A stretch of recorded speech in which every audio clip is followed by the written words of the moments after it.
مرزوق، نبيك تقول المحكمة على اللي شفته. أنا وأم فراس وريم دشينا الغرفة، لقينا هذه قاتلة ولدي وبيدها المسدس. لو سمحت أستاذ مرزوق، لما سمعتوا صراخ منال، منو أول واحد فيكم دش الغرفة؟ أنا اللي دشيت الغرفة. وبعد شوي ادخلت وراك أم فراس. نعم صحيح. طيب، تقول منال وأنت قلت أيضا لما دخلت الغرفة لقيت منال ماسكة المسدس بإيدها. أي نعم، شفتها بعيني. يعني هي لما شافتك أنت تصرخ هي خافت وقطت المسدس على الأرض. أي نعم، عقب ما شفتها أنا هي هدت المسدس. مو صحيح، مو صحيح الكلام هذا يا حضرة القاضي، مو صحيح. زوجتي قالت قبل شوي وفي شهادتها انها دخلت معاك وشافت المسدس بايد المتهمة. يمكن من هول الصدمة ارتبكت أنا وما كنت بوعي. حضرة القاضي، إذا كانت الشاهدة الثانية الزوجة دخلت بعد مرزوق مثل ما سمعنا وما شافت المسدس بإيد المتهمة، كيف يكون للشاهدة الثالثة ريم أن ترى المسدس بيد منال؟ شلون؟ يا حضرة القاضي، في مثل هذه اللحظات الصعبة خاصة على الأب والأم لما يشوفون ولدهم طايح في الأرض وبدمه غرقان، على ما أظن أنهم لا يمكن يكونوا في كامل وعيهم. على ما أظن هذه الأسئلة مو في محلها. الشاهد الأول أثبت رؤيته، والمتهمة أيضا اعترفت، والاعتراف سيد الأدلة حضرة القاضي. شكرا. تفضل استاذ مرزوق، وين الشاهدة الثالثة بنت كريم؟ ما شفناها اليوم بالمحكمة، مع العلم ان هي ترى شاهدة إثبات. وينها؟ وين بنت كريم يا مرزوق؟ وينها؟ احنا ناطرين إجابتك.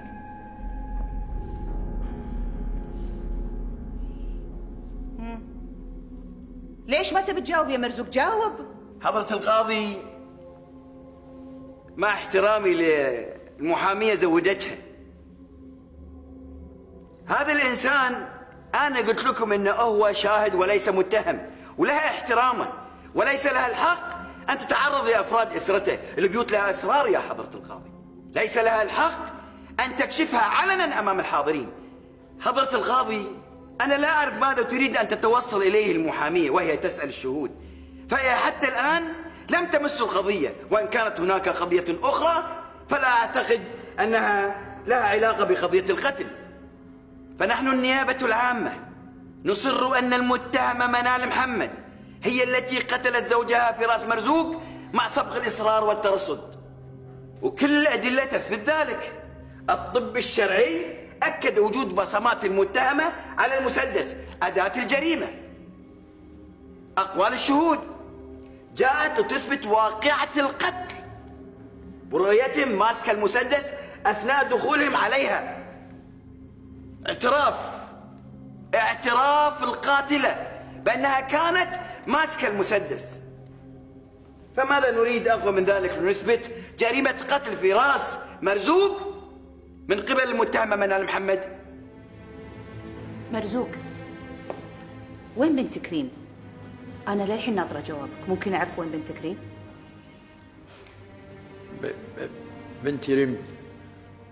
بنتي ريم في مستشفى الطب النفسي.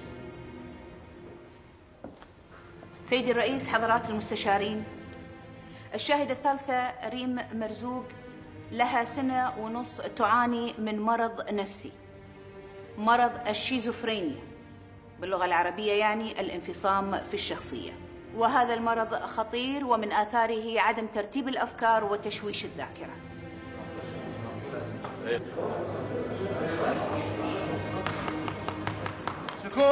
سكوت. تفضل استاذ.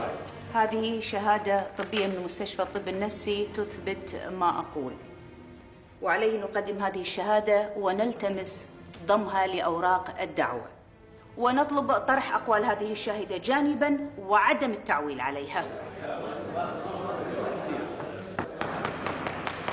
سكوت ولا كلمة، ولا أخذ القاع من الكل.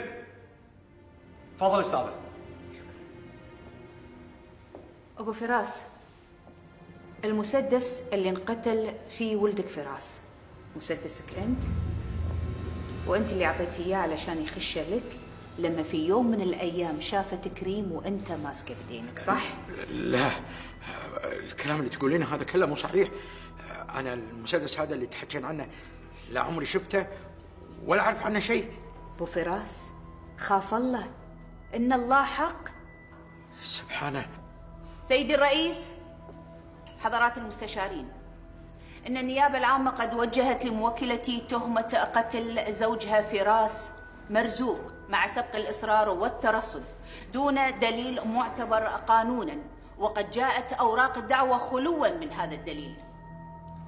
وقد عولت النيابة في إسناد التهمة لموكلتي على أقوال شهود الإثبات، على الرغم من عدم تأكيد أي منهم مشاهدته لموكلتي حال ارتكابها لهذه الجريمة. فمن استعراض أقوال الشهود أمام النيابة العامة لم نجد أحد فيهم يقرر بأنه شاهد منال وهي تطلق النار من المسدس أداة الجريمة، اللهم إلا الشاهد الأول مرزوق الملقب بأبو فراس الذي قال أنه شاهد منال وهي تمسك المسدس وتقف تبكي أمام جثة القتيل. أما الشاهد الرابع الخادمة فقد جاء ضمن شهادتها في يوم الواقعة والتي استمعنا لها من قبل في المرافعة الأولى، إذ كانت داخل المطبخ وسمعت جرس الباب فذهبت إلى الباب ووجدت شخص وأعطاها ورقة وقال لها هذه الورقة أعطيها لبابا فراس حسب أقوالها، فذهبت وأعطت الورقة هذه لبابا فراس، ثم أعطاها بابا فراس نقود، وعند عودتها إلى الباب لم تجد هذا الشخص عند الباب. حينئذ سمعت أم فراس تنادي عليها، فذهبت لأم فراس وطلبت منها أم فراس أداء بعض الأعمال المنزلية. وبعد مدة سمعت صوت صراخ قادم من غرفة بابا فراس، فذهبت إلى الغرفة فوجدت أبو فراس وأم فراس وريم وجثة القتيل فراس على أرض الحمام غارقا في دمه، ولم ترى الخادمة منال ممسكة بالمسدس أداة الجريمة. وقد تناولت أقوال المتهمة في النيابة العامة الرد على هذه الرواية، إذ أنها أكدت أنها حال عودتها من عملها للإطمئنان على زوجها، حيث أنه في ذلك اليوم كان مرهقا ولم يذهب إلى عمله، وبمجرد وصولها إلى غرفتها وجدت باب الغرفة مفتوحا، وإذ بها ترى المسدس المختفي من الحقيبة على الأرض، فتناولته واستغربت من وجود هذا المسدس. دخلت إلى الغرفة فرأت زوجها فراس مزجيا على الأرض غارقا في دمه على أرضية الحمام، فصرخت وبكت بشكل هستيري، وإذ يدخل عليها أبو فراس ويقول لها قتلتي ولدي قتلتي ولدي، فمن الخوف رمت المسدس. سيد الرئيس، هذه الرواية الصادقة التي اتخذتها النيابة العامة سندا لها بعدما جاء في تقرير الطب الشرعي أن هذه البصمات التي وجدت على المسدس ما هي إلا بصمات المتهمة منال. وهذا الأمر غير مستغرب، فالفاعل الحقيقي الذي دبر لجريمته بهذه الطريقة لا ينقصه الذكاء حتى يرتدي قفازات لإخفاء بصماته. سيدي الرئيس، ما يجب التنويه إليه في هذا المقام أن تحقيقات النيابة جاءت قاصرة، فأين هذا الشخص الملثم الذي أتى إلى منزل القتيل يوم الواقعة؟ كيف علم بوجود القتيل آنذاك؟ ولقد نطق الرجل الملثم قائلا بابا فراس، هذا معناه أنه على علاقة بالقتيل. يا حضرة القاضي، لماذا لم تلتفت النيابة إلى كل ذلك؟ إلى هذا الرجل لماذا لم تبحث عنه؟ أكرر كلامي للتأكيد، كل هذا حصل في يوم الواقعة وتقريبا نفس الوقت، فأين النيابة من كل هذا؟ سيدي الرئيس، حضرات المستشارين، إن اتهام النيابة العامة لموكلتي قد جاء مبنياً على افتراضات لا أساس لها، ونحن قد تعلمنا في محراب العدالة أن الأصل في الإنسان البراءة، فلا يجوز هدر هذا الأصل إلا بدليل قوي معتبر قانوناً، وهو ما خلت الأوراق منه. مع الشكر والتقدير. أبو فراس، أنت عندك زوجة غير منى؟ يا حضرة القاضي، قضيتنا واضحة وما في داعي المحامية تتعرض لحياة الشاهد الشخصية. هذا السؤال لا يفيد القضية بل يضر بالشاهد. أبو فراس، أنت كنت متزوج وحدة اسمها ليلى؟ كذابة. تكتب ولا كلمة، قدك. أنا متزوج واحدة، زوجتي الوحيدة أم فراس. ترى الشاهد اللي كان شاهد على زواجك موجود هني وأنت تعرفه، تعرف منه الشاهد اللي هني قاعد بالقاعة؟ طالع، ترى هو موجود الشاهد. وين الشاهد؟ أم فراس، أنا فعلا كنت متزوج بس طلقتها، الحين طلقتها، صدقيني طلقت. متزوج علي الخاين يا النذل، يا اللي ما تصلح على وجهك. انا اللي تحملت خرابيطك وتحملت كل بلاويك، ضيعت كل شبابي علشانك وتحملت خرابيطك. قولي طلقتها خلاص. يا ناس هذا الشايب العايم اللي تشوفونه كان متعرف على واحده بكبر بناته. استحي بس استحي. حسبي الله عليك، حسبي الله عليك يا نذل. هدوء. أي واحد راح يعلق أو يقول أي شيء راح أطرده برا القاعة، مفهوم؟ تفضل أستاذة. مرزوق، زوجتك ليلى. يا حضرة القاضي، هذا الموضوع لا يمت للقضية بصلة، بالعكس بل يسيء إلى الشاهد وإلى علاقته بزوجته. حضرة القاضي، لو سمحت وتسمح النيابة بأن أكمل مرافعتي، فكل سؤال أسئلة فيها القضية للشاهد الماثل أمامكم ضروري. تفضل أستاذة.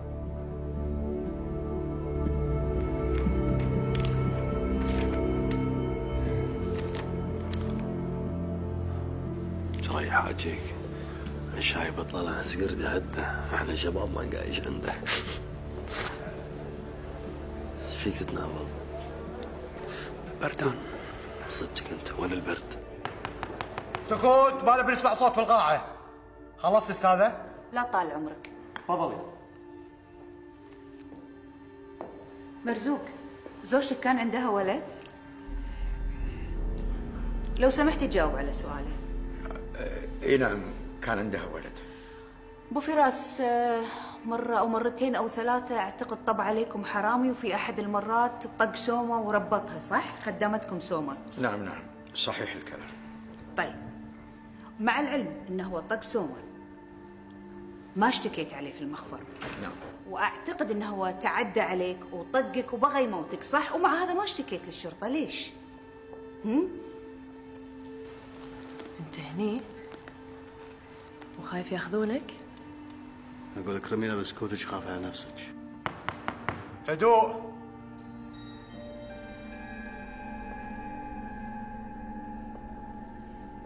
فعلا غريبة، ليش ما تشتكي على هالريال؟ ها، أنت طلقتها؟ ذكرت من شوي إنك طلقتها، ليش طلقتها؟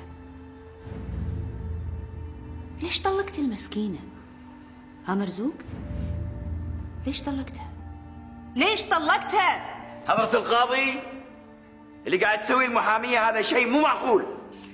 أولا طلقتها لأنها مي من مستواي وهي امرأة غير صالحة. كذاب كذاب. أنا أمي أشرف منكم وأشرف من أهلك وأشرف من طوائفك بعد. حضرة القاضي، أنا أمي كانت مريضة بالسرطان وهي كانت بمس الحاجة له وما كان يبي يتحمل مسؤولية حضرة القاضي. هذا واحد حقيق وربي لا أدري. والله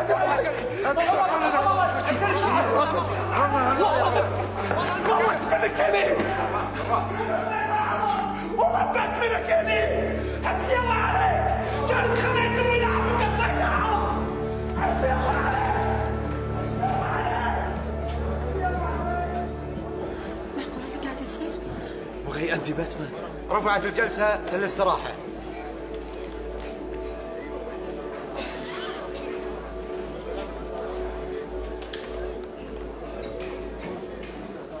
شو اللي تبين تسوينه؟ ترى اللي قاعد يصير تمثيليه، كل اللي سالتيه خارج القضيه. خير ان شاء الله. اي هذا من حلاوه الروح، الواحد صار يتخبط يا استاذه بسمه.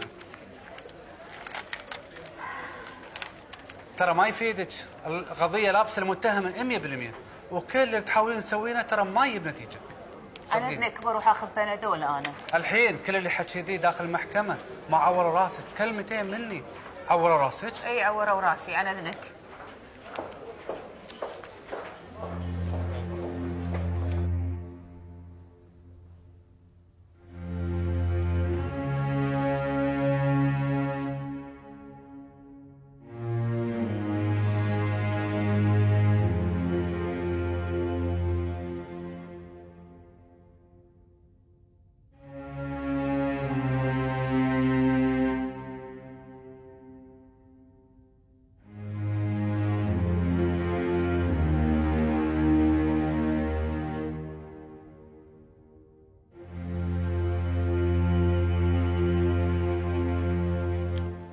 دكتورة ما هو هي؟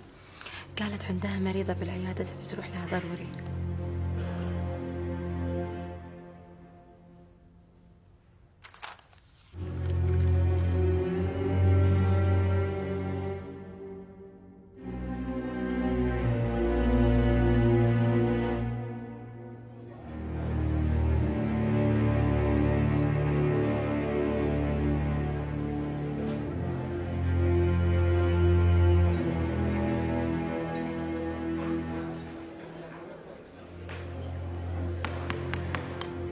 النيابة تبي تسأل الشاهد الأخير؟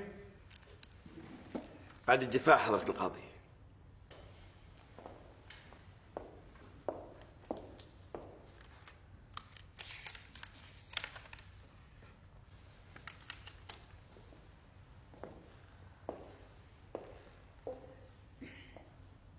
جراح مرزوق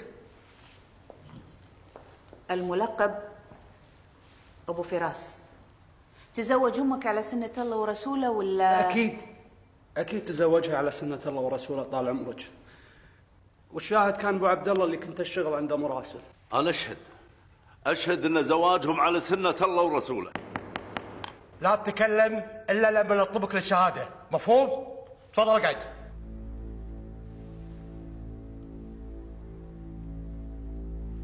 كمل يا جراح.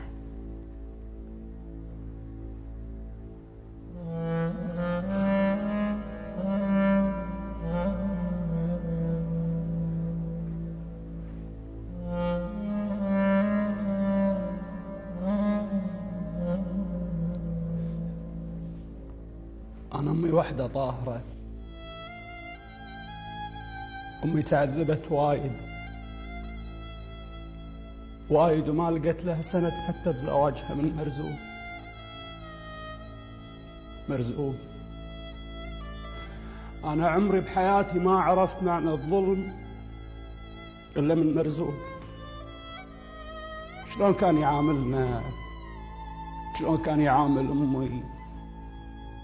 أمي تزوجتها عشان ترتاح، بس ما درت ان الموت لاحقها معه. ليش يكرهني؟ ليش ما يحبني؟ ليش ما يواطني بعيشة الله؟ ليش؟ والله اني ما سويت له شيء. لما كنت في البيت كان يقول حق امي طلعي برا ما بي، خلي ادلف اكرهها.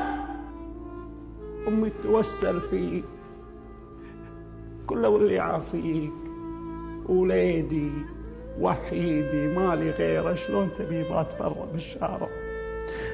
احسبها حسبة ولدك فراس، يقول له يخسي ويعقب.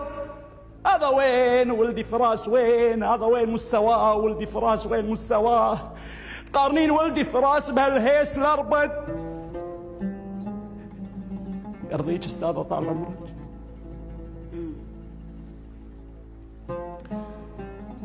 أمك ماتت بالسرطان، طلقها عقب ولا بعده؟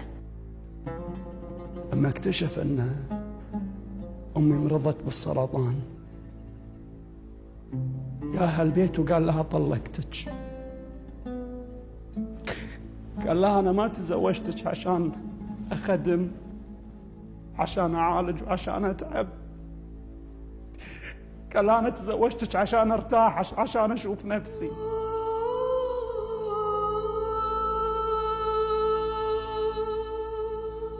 طبعا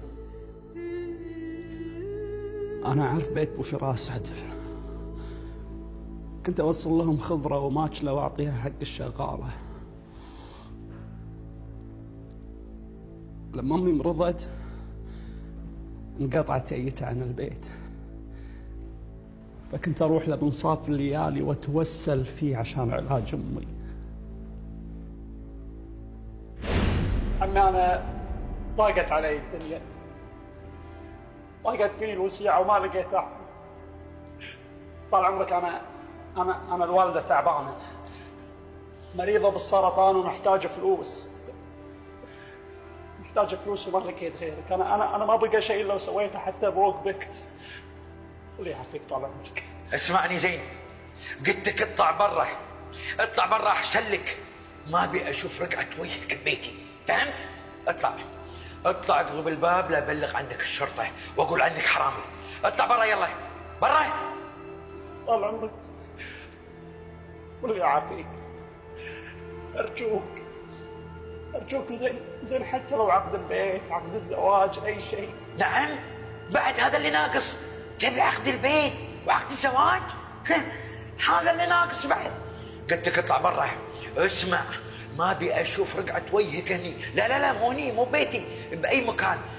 واذا شفتك مثل ما قلت لك ببلغ عنك الشرطة. حسافة انا متحسف على اليوم اللي عرفتك فيه وعرفت فيه امك. اطلع برا. قلت لك اطلع برا، لا تكثر حكي، اقضب الباب احسن لك. يلا ما دام النفس طيبه.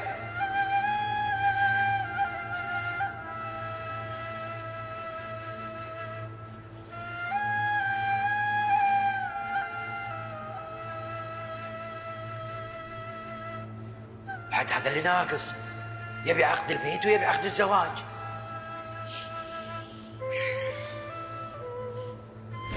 أنا أشهد أن هالولد انظلم وانهان إهانة ما مرت على أحد. وبعدين معاك تسكت ولا شلون؟ اقعد. أسكت ليش ما أسكت؟ الظالم هادينا.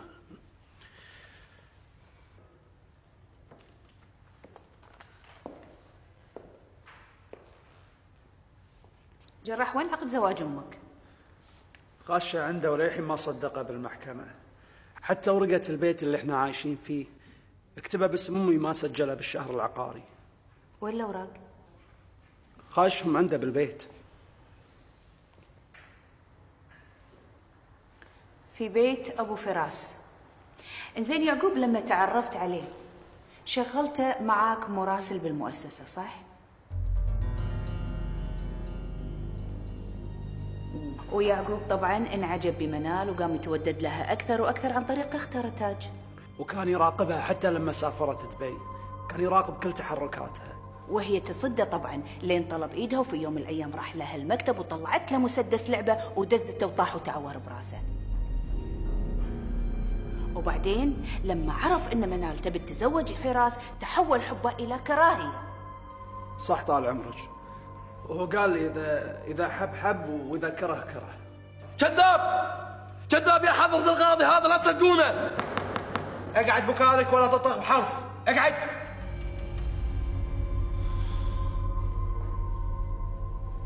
هذه القصة انتهت بزواج القاتلة بالمقتول حضرة القاضي.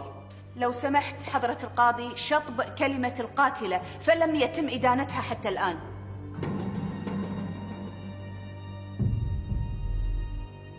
يوم حادث السرقة يا جراح كنتوا تلاحقون المجني عليه القتيل زوج المتهمة فراس، ممكن تقول لي شو اللي صار؟ ريم اخته هي اللي كانت توصل اخبار فراس حق خالد، كان بينهم وبين بعض علاقة، وطبعا كان يضحك عليها ليش انها كانت مريضة. الهداوة اسكت تعرف الهداوة. سويت يا المينون؟ اتعموا يا المينون، حسبي الله عليك ايش سويت.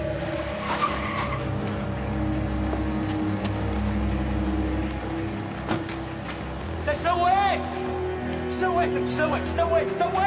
ترى يحسك تعال شوفنا. سويت حسبي الله عليك حتى بسرعه امشي خلص جرح فلوس جرح بسرعه تعال. يوم اسود تعال ساعدني خلص يوم اسود يوم اللي تعرف فيه عليك. حسبي الله عليك. الله تتحضر زياده.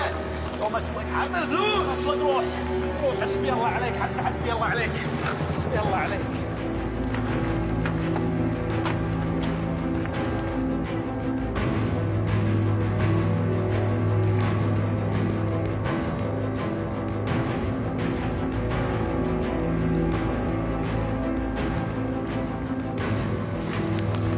تفضل كل شيء تمام؟ بسرعه قبل لا يشوف بسرعه. يلا اركب خلص يشوفون اركب بسرعة. اركب بسرعه. حرك اسرع. انا اشتركت بسرقة الفلوس بس والله ما ادري عنها. يعقوب هو اللي قال لي على كل التفاصيل، انا ما ادري عن شيء. جنطة فراس كان فيها فلوس واوراق ومستندات وايد مهمة بالنسبة حق خالد. طبعا انا اضطريت اني اعطي الاوراق والمستندات هذه حق روان لانها كانت تراقبنا. انا مو متاكد اذا هي شافتنا ولا لا، مو متاكد اذا هي شافتني انا وانا احط الاوراق والمستندات بمخباتي، مو متاكد. وبهذه المستندات والاوراق تزوجت روان من خالد. لو سمحت سيدي الرئيس، ما نمس الآخرين دون دليل. حاضر. تفضل جراح.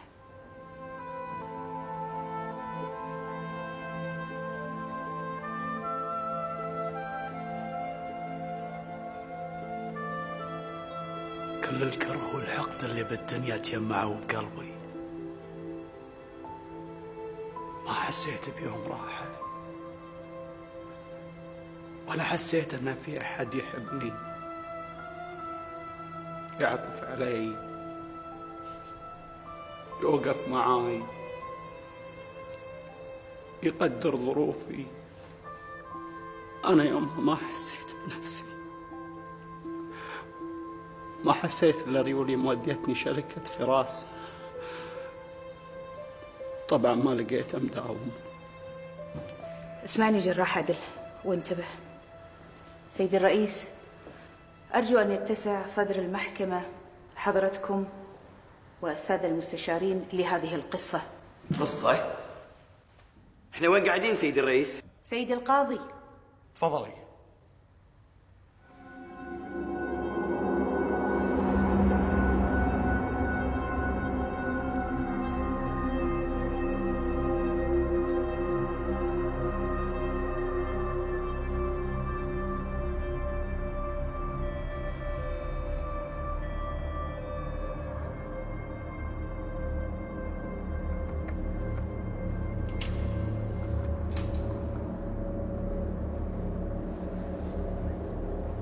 منو؟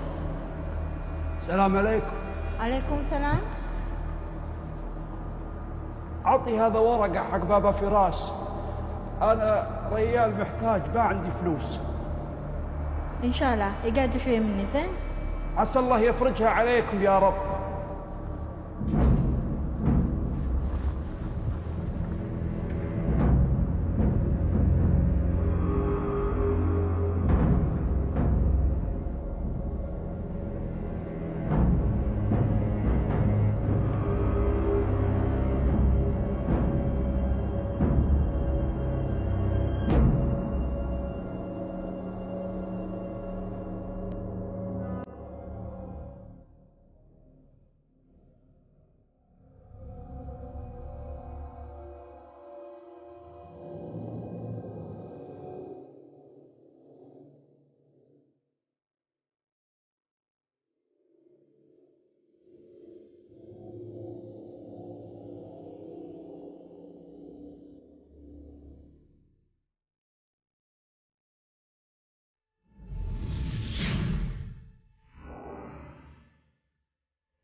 حجي حجي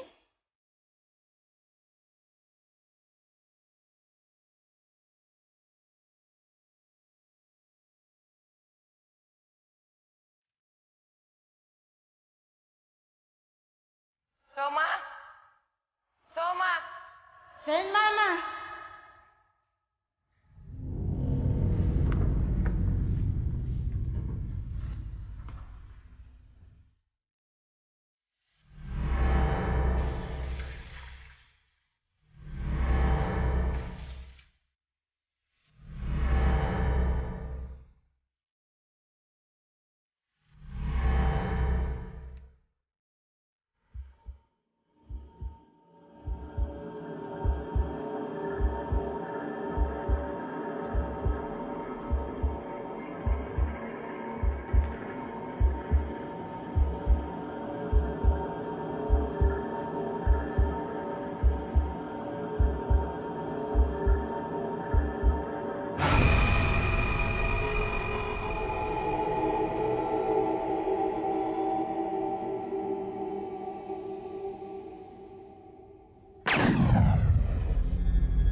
في بيبان مبطلة اليوم.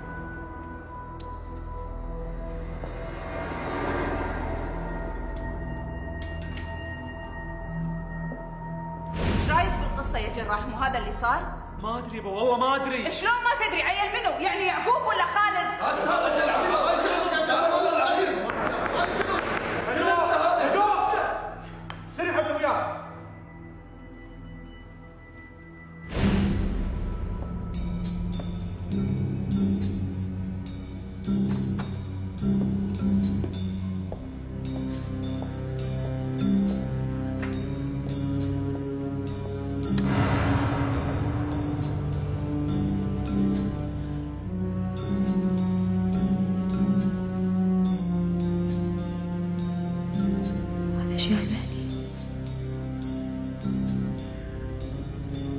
فراس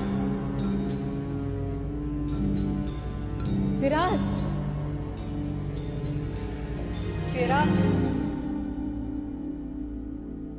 فراس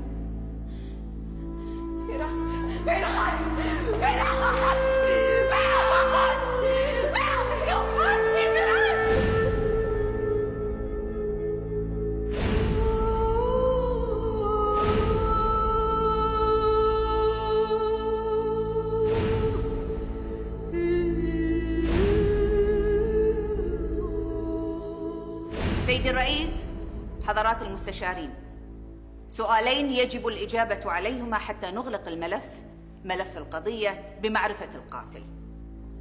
من هو الرجل الملثم؟ وأين الورقة التي تسلمها القتيل من الخادمة من الرجل الملثم؟ وماذا كتب في هذه الورقة؟ بالنسبة للورقة وجدناها عند الخادمة، وقد خبأتها لاعتقادها بأن هذا الرجل سيعود مرة أخرى لإعطائه النقود. لا يهمنا ماذا كتب في الورقة لأنه مجرد طلب معونة. ما يهمنا الآن هي الورقة. للورقة أهمية كبرى. فمن خط اليد عرفنا من هو الرجل الملثم، ومن هذا الرجل الذي تهجم على بيت أبو فراس، وما الغاية من تهجمه على هذا البيت بحثا عن أوراق تخصه امتنع أبو فراس من إعطائه إياها. أنهي مرافعتي هذه سيدي القاضي بقولي أن السبب الرئيسي في حصول الواقعة هو الظلم، هو القهر، هو الكراهية الشديدة إلى أبعد درجاتها، فلم يعد هناك حل، إما الاختناق أو الانتقام، فكان الانتقام من أعز ما يملك أبو فراس.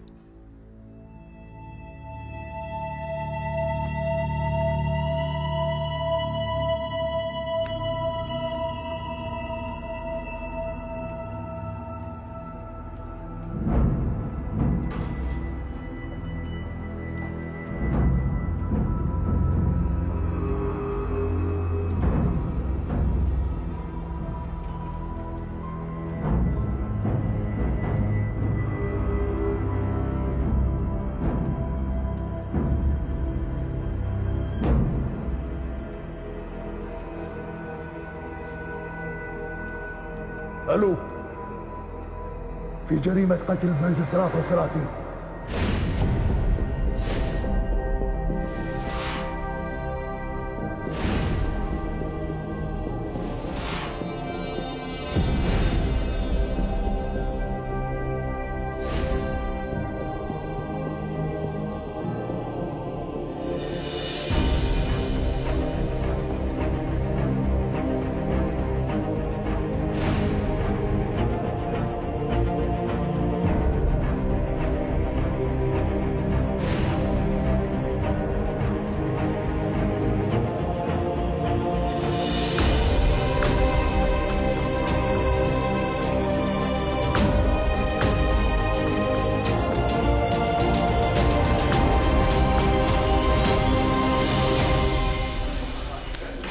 حسبي الله ونعم الوكيل.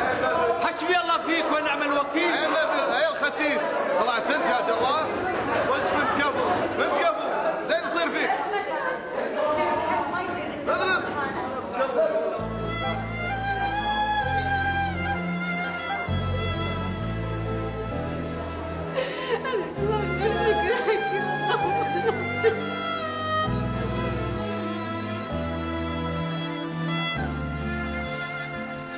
يما الله يخلي تسامحيني يما. لا يا الله يخلي تسامحيني يما. الله يخلي تسامحيني يما. مسامحتك يا يما، مسامحتك دنيا واخره. يما ما ادري ناديتكم وايد يما، كنت قلت علمان وصحيت من العلم والله يا يما صدقيني. حبيبي انت حبيبي، اتمنى انك انت خذيت درس من اللي صار لك. حمد سامحني، انا اسف يا اخوي. مسامح يا حبيبي مسامح. ما يخالف يا يما، ما يخالف ما يخالف. الله يرضى عليك ان شاء الله، الله يرضى عليك حبيبي. مسامحتك يا يما.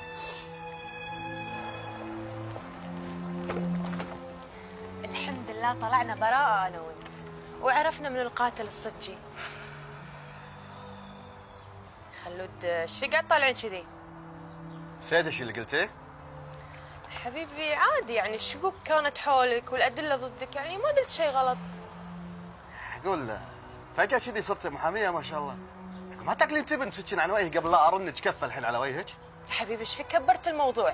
كانت شكيت فينا انا ما زعلت منك، وثاني شيء شلون اقدر ازعل من حبيبي خلودي؟ يلا يلا يلا حبيبي خلودي، يلا لا ارنج كف يلا. وين رايح؟ تعال بروح معاك. وين تروحين معي؟ البيت. ايش فيك نسيت ان انا حبيبتك وزوجتك؟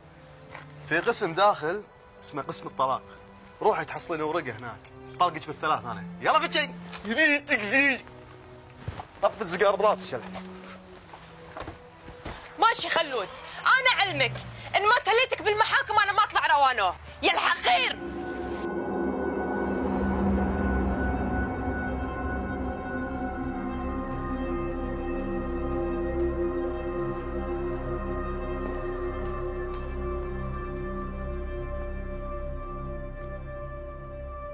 جراح،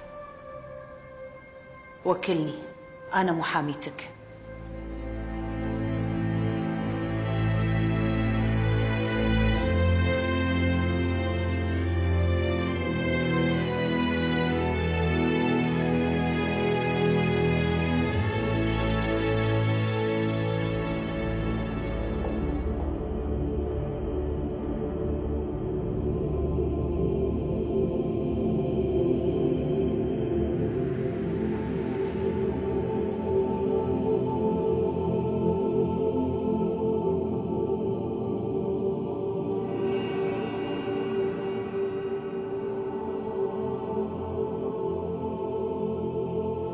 العروس.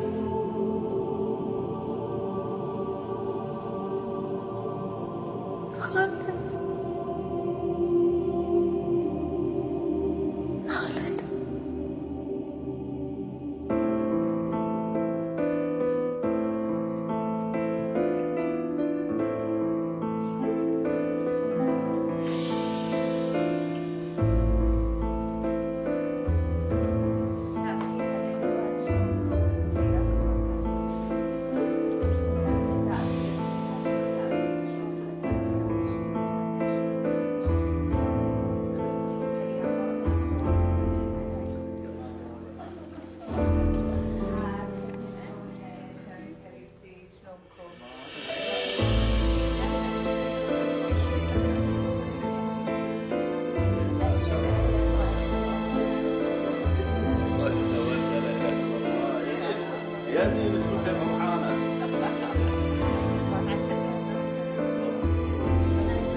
العروسة وصلت، عروستنا وصلت.